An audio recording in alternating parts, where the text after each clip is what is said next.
In a quiet village nestled between green hills and peaceful streams, there lived a boy named Arin. He was bright, curious, and filled with dreams bigger than the sky. From a very young age, Arin aspired to become a scientist.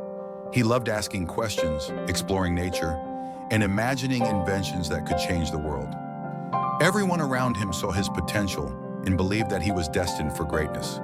But Arin had one great weakness: his mind was never still. Though intelligent and hardworking, Arin struggled to focus. His thoughts were like butterflies, constantly fluttering from one idea to another. Whether he was reading, doing homework, or even having conversations, his mind would drift away into daydreams or memories of the past. Sometimes he would think about what someone said days ago or what might happen years later. Other times he would imagine scenarios that had nothing to do with the moment he was in. His teachers often reminded him to concentrate. His parents tried to help him build better habits. They said, "Arin, intelligence alone is not enough. You must train your mind." But Arin, full of confidence in his abilities, never took their advice seriously. He believed that his natural talent would carry him through. Then came the mid-year exams. Arin had studied the material. He had spent late nights reading textbooks and solving problems. But when he sat down for the actual test, something unexpected happened. His mind, like always, refused to stay present. He found himself staring at the questions, lost in a web of unrelated thoughts. By the time he refocused, the clock had nearly run out.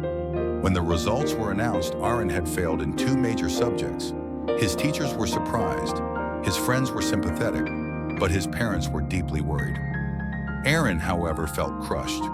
For the first time, he realized that he wasn't living up to his own potential. Not because he wasn't smart, but because he had allowed his thoughts to control him. That night, Arin sat in silence in the courtyard behind his house, staring at the stars. His grandfather, an old man with a calm presence and wise eyes, noticed him and came to sit beside him. "What troubles you, my boy?" he asked. Arin looked up, his voice barely a whisper. "Grandpa, I try to study and focus, but my mind keeps running everywhere. I can't stop it. I want to do well, but my thoughts always win." His grandfather placed a gentle hand on his shoulder and smiled. "Come with me.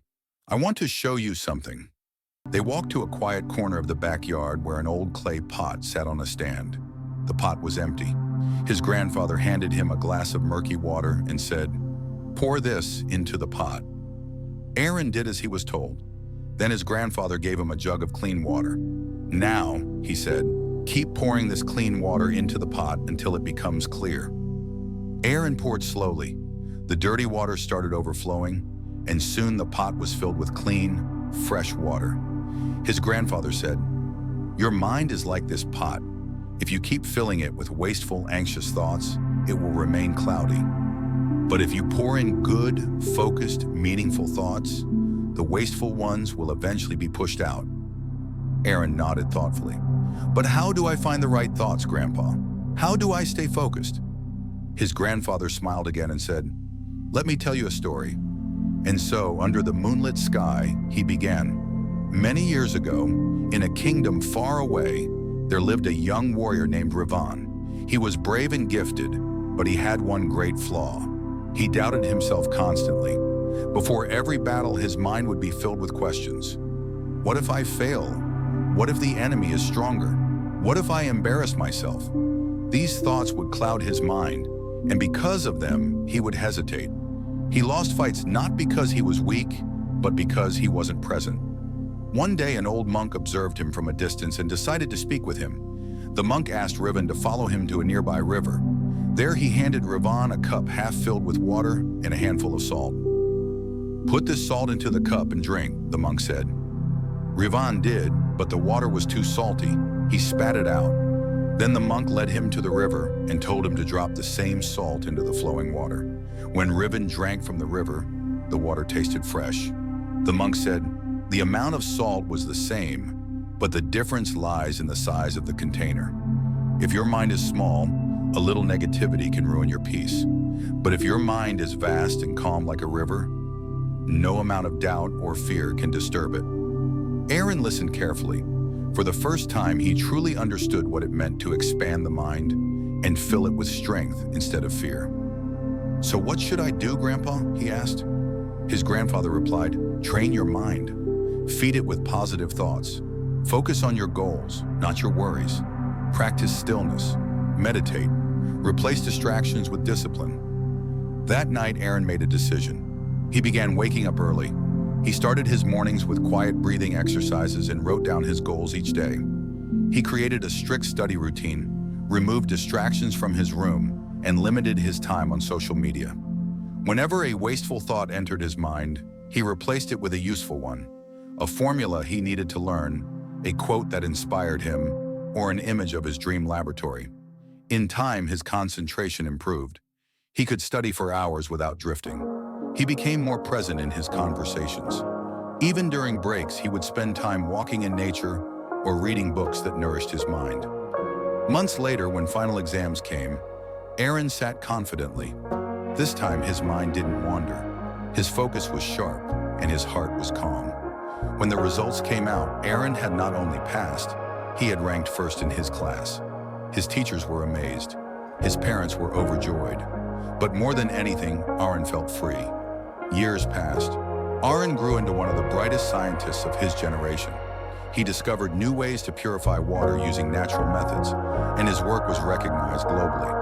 But whenever someone asked him how he reached such success, he would always smile and say, "The mind is a pot. Fill it with good thoughts, and there will be no space for wasteful ones."